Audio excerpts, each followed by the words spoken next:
Bob Rivers in the morning and the greatest hits of the 60s, 70s, and 80s. KJR-FM and HD1 Seattle. 95.7 KJR, an iHeart radio station.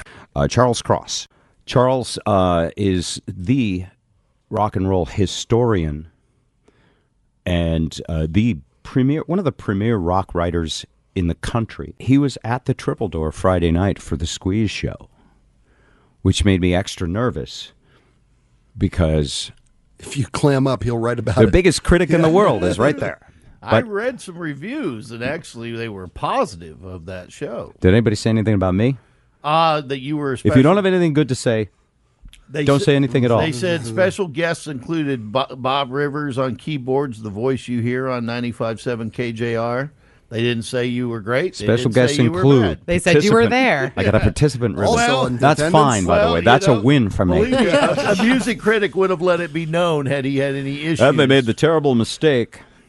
I was feeling bad for not being there. Seeing that set, it's like two sets of, you don't think you know these Squeeze songs, but when I see them all laid out, it's like, man, I knew half of those songs. Squeeze is a band that you think you know 2 or 3 songs and you know 15 or 18 songs by, because there was a period in the 80s where they were extremely hip and cool. These guys, by the way, they should do that show again, mainly because those songs were so hard to learn. That's what Rick Loverovich, I read in one review, said that's the hardest thing I've ever done. It was hard for me just to do 4 songs. I killed myself for hours and hours of practice. And by the way, you want a little behind the scenes? No, probably no one cares. Texters say, Bob, get on with your life. We don't care about your life. I like some. Do you? Yeah. Go ahead. I thought about it. Is that just because you work for me? No, I thought about it and I decided, yeah, go ahead. Well, on the day before, I could play the songs in the evening when I was relaxed without making a mistake.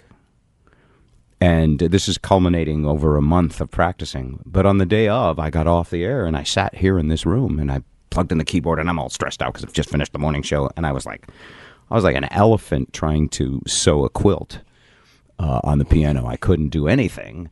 And I had to calm down. I literally had to spend I had to spend